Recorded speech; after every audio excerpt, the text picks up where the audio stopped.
Welcome everybody to the ITESOFT webinar that we're running on why digitalisation has so often failed for a lot of organisations. We do have some other people who are still getting on to the webinar. Apparently there has been some French language as you're logging into the systems, which has caused a little bit of confusion for some people. So it's taking a little bit longer for everyone to get on at the moment. So please just bear with us. In the meantime, we're going to kick off. This is being recorded, so if people do miss bits, then we can send this link out to them at the end of the session, and we will then follow up with you afterwards as well. The other thing that I would like to just make you aware of as part of what we're going to go through is on the right hand side of your screen there is a chat log, and what I would encourage you to do is to put your questions in through the chat log as you have them. So everyone's going to be muted while we go through the webinar, and the communication that we'll have will be via that chat log, whether you've got problems or specifically about questions, and therefore we'll look to pick these up and deal with them at the end.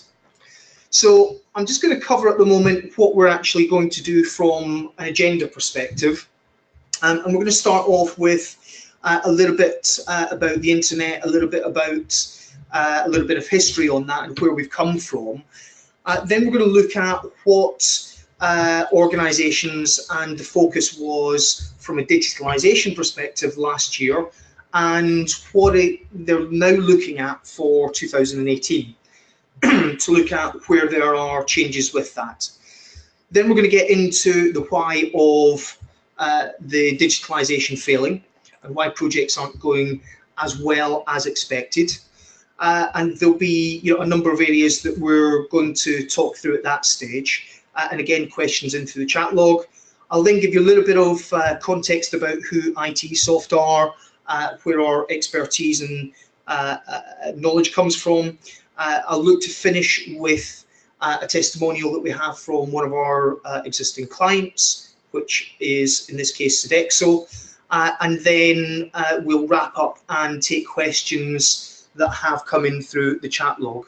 So we're going to start off and start looking at the history of where things have come from. So the first one we're going to look at is way back in the depths of history, 1993, was the Mosaic web browser. And if anyone is clever enough, that was pretty much the first web browser, proper web browser, that was released onto the marketplace. And then fundamentally, after that really came the focus around Y2K and getting all the systems ready for what a lot of analysts and organizations were talking about as the end of the world, because computers were going to crash at that stage. But NASDAQ as an organization, you can see there their stock rose by 400% through that time. And then, surprise, surprise, just before Y2K, all the internet bubble that was going on at the time then essentially crashed, and the valuation realigned by 75%. Just after Y2K, around about 2001, 2002, that was really when broadband, as we now know it, started to really take off, because prior to that it was, good grief, dial-up, if anyone can remember that. So and then shortly after that we then had the number of users on the internet starting to skyrocket massively, and by 2005 it reached 1 billion people on it. Just over 10 years later, with the new capability that had come about and a new currency that had been created, Bitcoin now reaches $20,000 for that currency. So huge strides and steps forwards have been made in that time. And now in 2018, the big stuff that's hitting the news is all about robotics, artificial intelligence, machine learning, deep learning, all this sort of stuff. So you can see that, you know, if we take a step back, we've come a long way in a short space of time. So what's going to be happening, you know, in the next 5, the next 10, the next 15 years? Well, let's have a look now at what the focus areas were for the CIOs, CFOs, board members back in 2017. Now, these were the top 10 trends, and really the first 2 are about user experience. How do we make it simpler? How do we make it faster? How do we, you know, actually allow users to do the job that they were employed to do? Then we're looking at embracing remote working. So people being allowed to have more flexibility and working from home. Bizarrely enough, we're 2017 and we're still talking about people being able to work from home, unbelievably. So, you know, what about things like augmented reality and virtual reality, and how is that moving into either the workplace or into real life?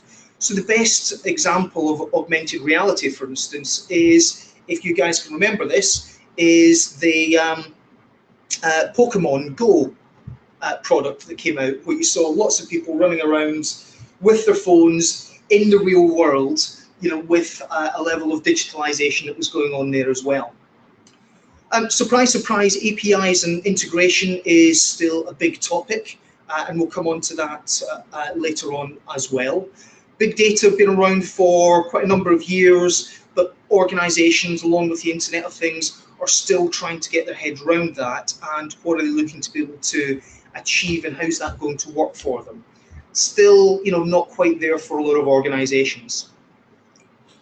Then we have smart machines and artificial intelligence. Well, you know, a great example of this over the last few years has been things like driverless cars. You know, this has started to get a lot more news, a lot more press, a lot more visibility, and it's because of that they're now looking at how can they apply it. So this was a trend for last year. We'll see what it is for this year.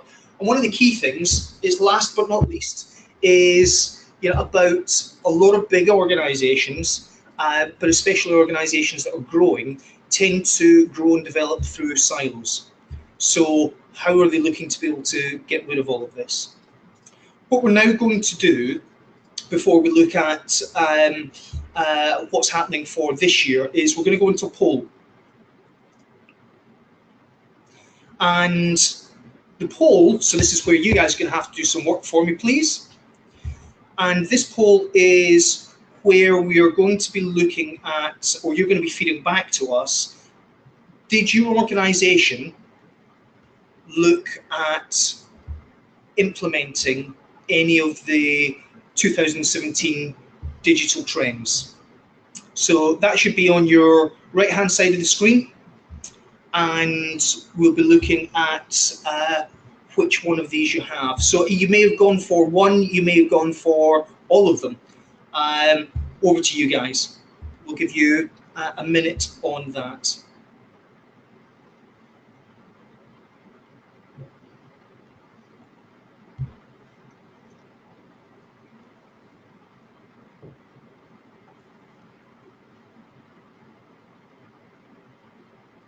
Okay, we'll just give it a few more seconds before we close that off, so that any final thoughts can be gathered and then decided upon.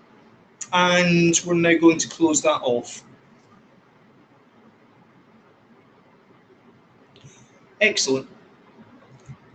And what's interesting about that is the feedback that we just had from yourselves is that at least half the people on this webinar have actually tried to do at least option 1, which is 1 to 3.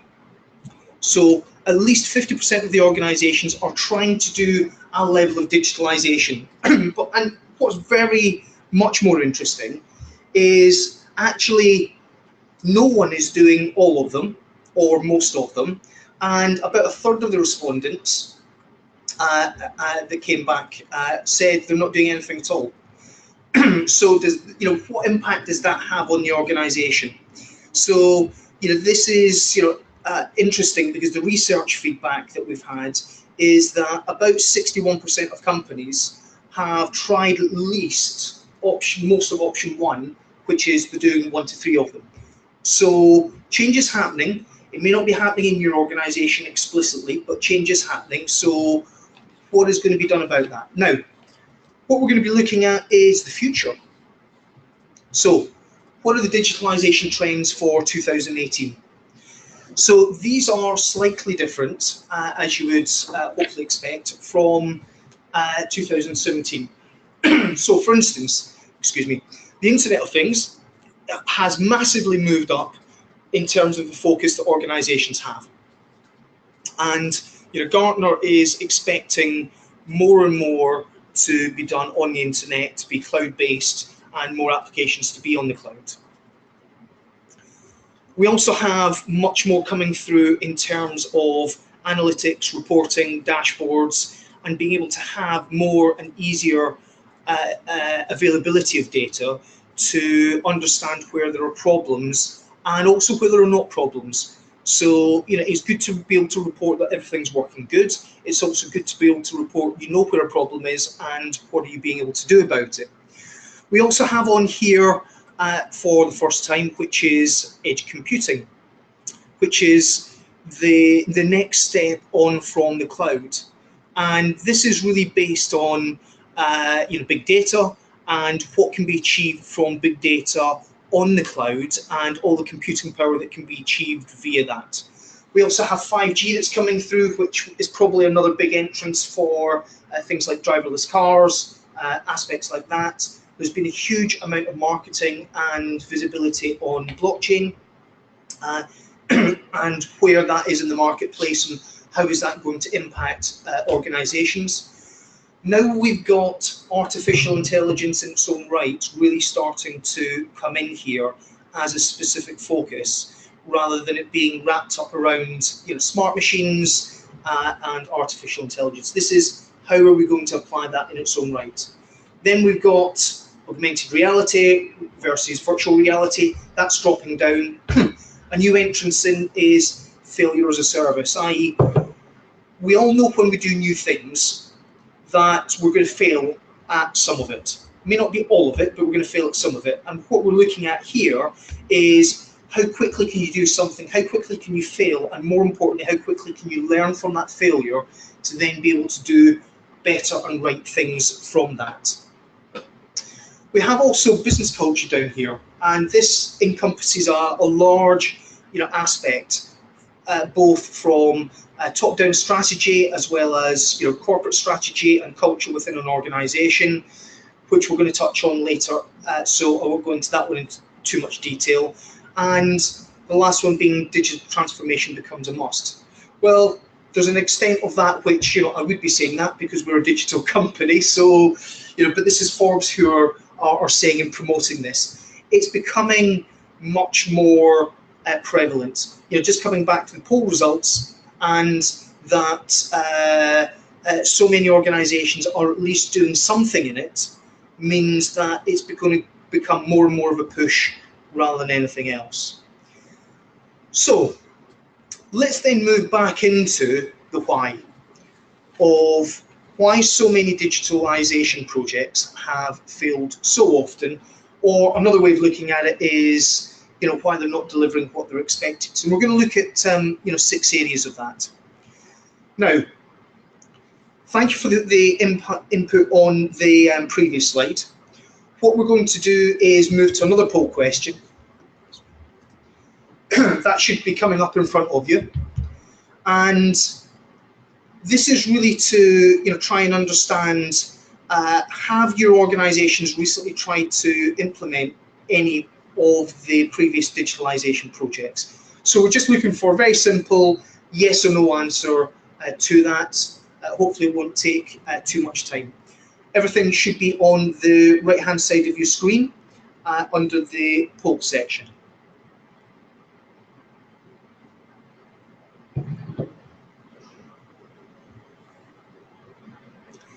So we'll just give that A few more seconds before we close that off.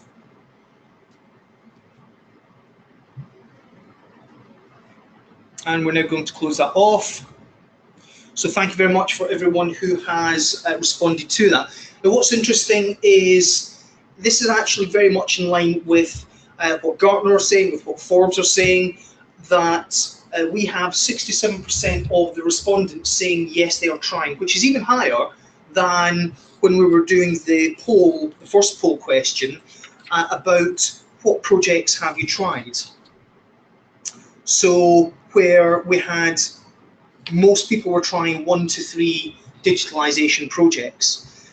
So this is very much in line where organizations are applying change into their business. Excuse me. They are moving forward, and are you going to be with them or are you going to be left behind? So let's look at one of the first problems that we come across regularly that unfortunately help a digitalization project fail. And what we're going to look at here is business culture. So this is one of the points that was brought up as part of the digitalization trend for Forbes in 2018. So what we're really talking about here is, one of the first ones is departmental structures. So this is where organizations can be very siloed. Now that silo basis could well be that you are a large-scale organization that is has multiple divisions in multiple locations, potentially even in multiple countries. And therefore, how do you actually pull these together? Or do you all work independently? And therefore, the level of standardization, the level of standard communication that you have across the organization tends to break down. There's a lot of organizations that are also resilient to and resistant to change. So what we're talking about is they've got things, and this ties in with the next one, if it isn't broke. If it's not broken, why change it? But if it's working correctly, why change it? And are the benefits for changing big enough and outweigh enough the reasons for staying the same and not doing anything at all? Now, in some cases there might be, but it needs to be looked into and researched and impact analysis completed to understand what is the change going to entail, how many people are going to be affected by that, and are you going to have enough of a positive result to enforce that capability. Other things that we come across, the next one is the reluctance to delegate. So this is where people get very caught up in it has to be done certain ways, and therefore the end result, it becomes less important. But what happens with that is you then are not able to communicate across both upwards within the team as well as downwards and across teams what you're trying to achieve. So if people don't understand what you're doing, this comes back to resistance to change, then how are they going to be able to buy into that? Then if they're not going to be able to buy into that, then people start getting a little bit worried about, well, we've tried different things in the past and they didn't work, so why is this one going to work?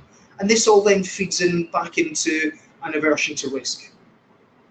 But part of this also then comes back down to not just the CFO focus, and we're going to talk about that next, but also the board level focus. Where is their top-down approach? How are they leading the organization? But let's look specifically at the moment around the CFO side of things. And this comes back to, at a very basic level, one of the building blocks around the budget for an organization when they're putting these sort of projects in. It tends to be, have we achieved the project on budget or not, in a very simplistic way.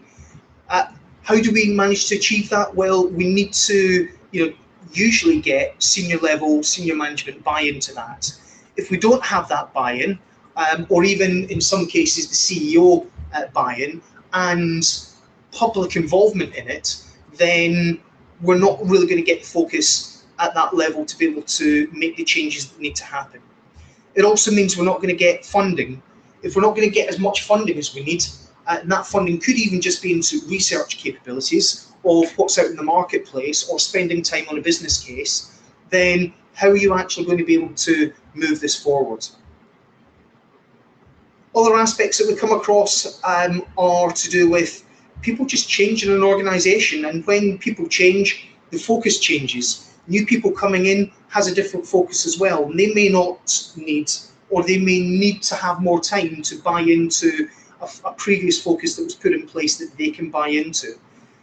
This change aspect is, quite fundamental, with being able to put a business case in place, having a robust business case that matches up with the budget that you're trying to allocate for that. But part of that focus then comes down into what's the vision that you're trying to achieve. And that's the next slide that we're going to look at here around clarity. Part of the vision that we look to expect from our senior management board level people is putting in a vision at a high level that people can buy into. Then we need the senior management teams to put a level of depth and clarity and understanding around that, so that we can actually then look to deliver on that project. Part of that could be that there's not enough current understanding on what your existing rules are, what the existing solutions or systems are that you have in place, and what capability that they have. It may well be that as part of the lack of vision, it may well be there's not an explicit capability in understanding what are they trying to achieve with digitalisation in the business. This also then comes back to, how do you understand what the problems are on your existing systems, your existing infrastructure, if you don't actually really understand what the real problems and bottlenecks are that you're trying to deal with. And we'll look at that one in a little bit more depth when we come further in the demonstration. But this also comes back to some of the focus points that we were talking about around the analytics and dashboards and reporting capabilities. How do you get access to that data? Other aspects around this tend to be, we are very focused on a departmental requirement. And that might be accounts payable, it might be specifically invoice processing, and don't really then look at the wider impact that it has within the organisation when you're looking to just resolve a very focused problem. That wider impact may actually, and in some cases does, cause projects to fail. So if people don't buy into that in the business, how is that then going to put the success for the project in place? Other aspects to that is just down to data and badly kept data in your existing data stores. Now, most organizations have lots of data, lots of systems, there's lots of replication that go on. And if you're replicating that data across lots of different places, there's a huge cost to that. Which is the correct data? How do we actually keep this sort of stuff in place? And this is where we then come to, there's a duplication of data resources, of systems, rules and processes, which can sometimes actually cause problems. This is where a lot of the data warehousing 10, 15 years ago started to come in place, about having one storage area of truth for your data. It all these points add up to problems about why the digitalisation of your organisation can sometimes fail and cause problems. So let's look at the next one. If you don't have enough clarity, this can then feed into,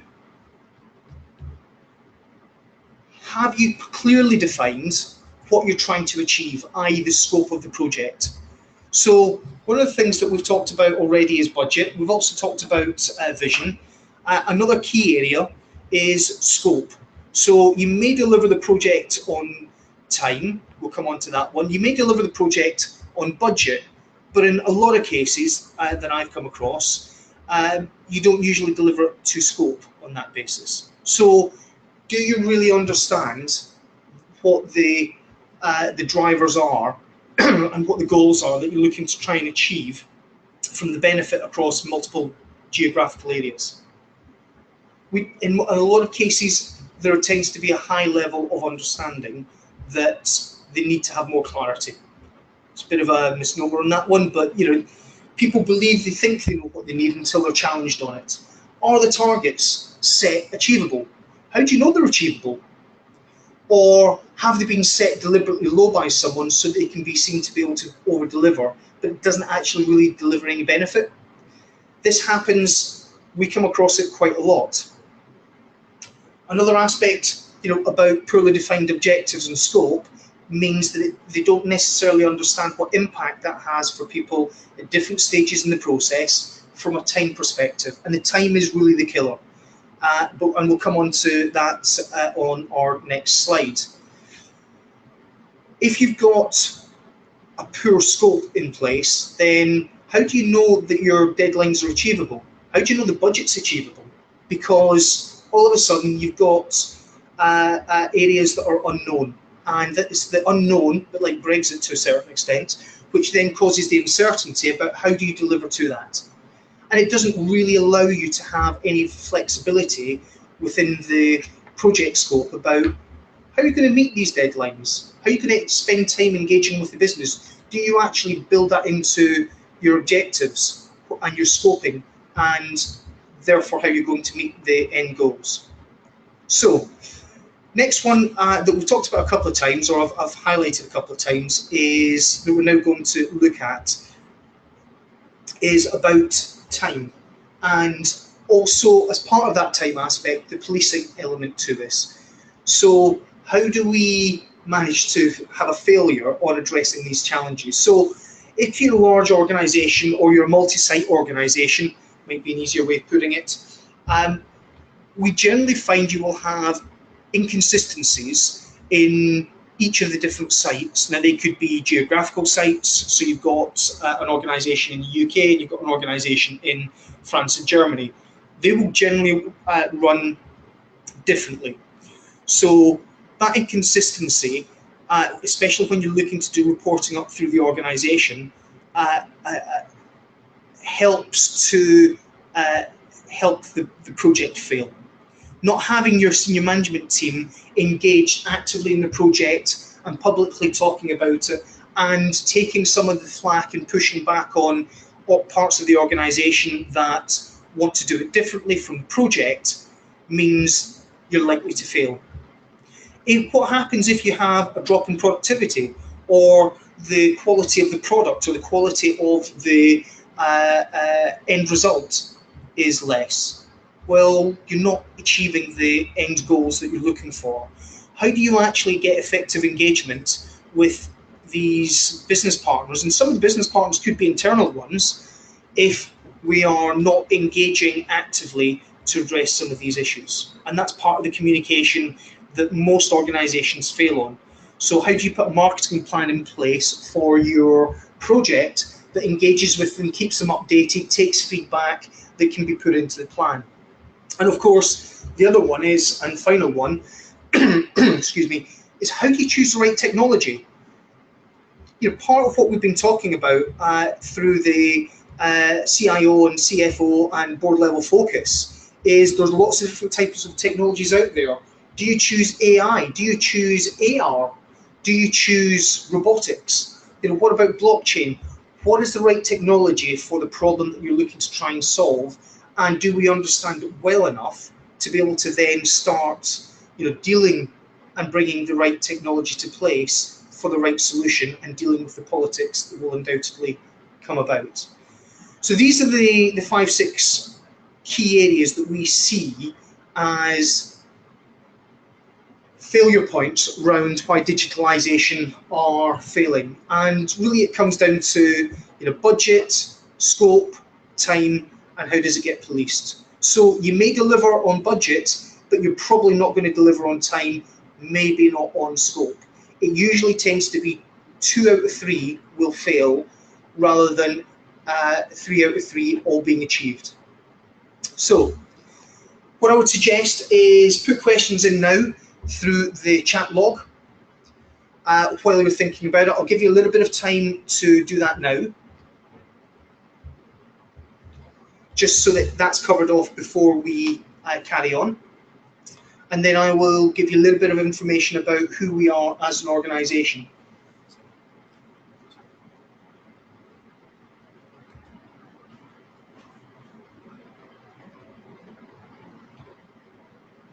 Okay, so I will start on who ITESOFT is as an organisation, just to give you a bit of a feel and a flavour for who and what we are. We started as a company back in 1984. The key part of what we were looking to be able to do was everything was about digitalisation. How do you create an electronic digital document that you can then do something meaningful with? That's what our business is based on. That is what it's focused on. That's how we create our 26 million euro revenue. Everything is focused on document digitalisation and then doing something intelligent, meaningful with that through automation and robotics.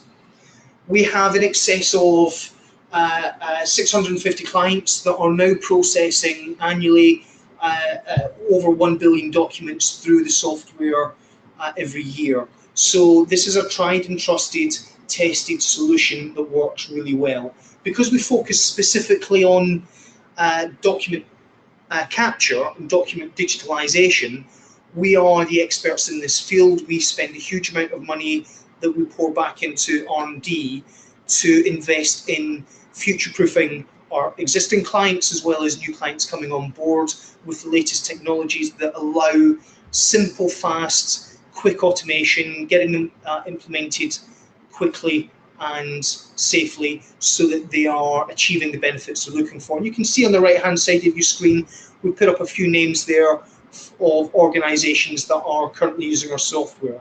So organizations that are in the IT integration space like Capgemini, or we've got multinational organizations, global organizations like Poly1. We've got finance organizations like Societe Generale, to public sector organizations like Network Rail and other NHS companies.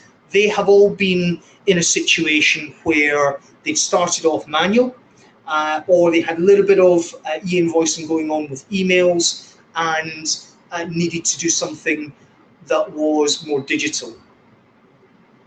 We employ in excess of 200 staff around the world in our direct offices. We also have subsidiaries and channel partners for other areas like South America or the Far East that tend to be more language specific. But let me give you a little bit of an idea of who some of our clients are across the different areas that we operate in, which are split into 3 areas. So on the left-hand side of your screen, we have SCPA for customers. So the product names or product modules are split into 3 areas: secure process automation, or secure capture process automation, and then we have that for customers. And these are organizations that are interacting externally with both clients as well as individuals. We then have SCPA for operations. This is organizations where they're using it for internal workflows, processes, and digitalization. And then we have SCPA for suppliers, which is specifically dealing with the finance area and invoice processing. Could also be purchase orders, but this is about how do you get a document from a supplier in, how do you digitalize that, whether it's by email, EDI, or otherwise, and then being able to have that sent through to your finance system, irrespective of which one that is, so that it's ready for payment. You'll see there, hopefully, that the whole point of this slide is there are lots of different clients from lots of different vertical types of organizations, through from finance, insurance, to public sector, to utility organizations, etc., etc. This is not about any specific vertical expertise. This is about digitalization as an expertise, and how are you able to deal with that and do meaningful things and clever things with the data. So what we're going to do now is I'm just going to finish off and take one of these organizations, Sodexo, as an example of their digitalization. So they started their process of digitalization. Now, this was specifically on supplier invoices that they were looking at, and they started looking at a solution back in 2002. And their scope, one of the areas that we talked about earlier, is that they were dealing with approximately 350,000 invoices a year from in excess of 5,000 suppliers. So a reasonable number. And now their ERP that they were working on is SAP, but they are, as an organization, very acquisitive and therefore grow. And part of the issue that they were looking at is, how do we actually start to put some consolidation in place? How do we put standardization in place? You know, we have multiple entities to our organization that deal with everything from school meals through to, you know, helping running railways, etc., etc. So very diverse.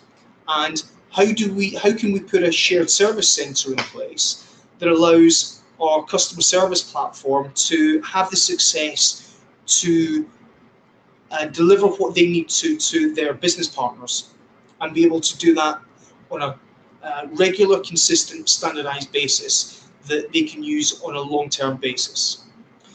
Part of that was so that they could then start achieving some group capabilities, but part of the group strategy was to have that standardization in place. So they went out around about 2002 and started looking at, we can achieve some value by looking at our supplier invoices and standardizing what we're doing there. They implemented our solution back in 2004. The first part of what they were looking for was document recognition and workflow capabilities. They also put in a capture piece or capture element around that as well, where they were looking to extract data and use that data to meaningfully move that around their organization. So this was, for us, we were using robotics as part of that capability. Now, they rolled that out across their organization.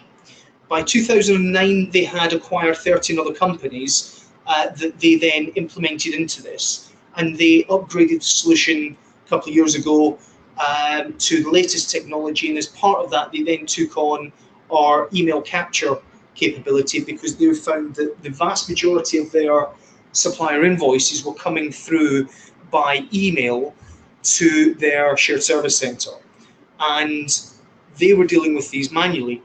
So they upgraded part of the system so that they could actually have the PDF emails, although we don't really care what the format structure is.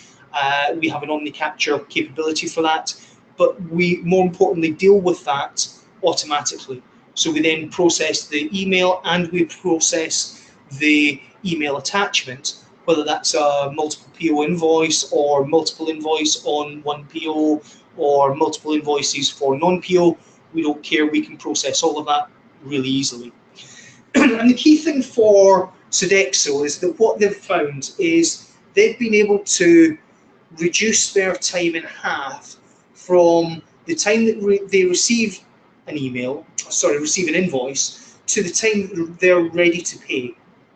So that means that they're able to get the invoice into the system, matched, validated, and out into the business if it needs approval, or if it's a PO invoice, straight through onto SAP ready for payment in substantially less time. That's given them, you know, almost a 50% productivity gain. And because of all this, they were able to get an in-year ROI, which was what they were looking for. Now, that was part of their business case that they had put in place. Another big aspect for them is they've got a standardized process within the organization. It's allowed them to put governance in place. It's allowed them to, as part of that, now apply DTR to it. And it creates a complete audit trail for the auditors when they come in to be able to see what's happened, when it's happened, and how it's happened. So, really good example of digitalization success in this case, but they've also had to work at it to be able to police and enforce their objectives that they wanted to be able to see in the organization. I'm now going to move on to questions. but I'm also very aware that we've run over time slightly. So I suspect I'm not going to take many questions. But what we'll do, if I can't get through all the questions, so what I would suggest is get any final questions that you have in now, please. And what we'll do is deal with these at the end of the webinar. We'll respond to these on a one-to-one basis. So one of the questions which is quite interesting is that has been asked is, how specific are these issues to digital projects, or could these be faced in any IT project?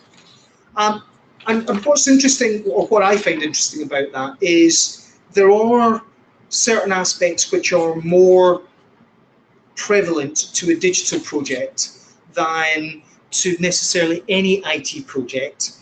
So for instance, having the correct scope and having a clarity in place, that can be relevant to any IT project. But some of the business culture aspects tends to be much more focused around digitalisation, because people within an organisation tend to worry that, well, bringing a robot in or putting digitalisation into an organisation actually means their job is at risk.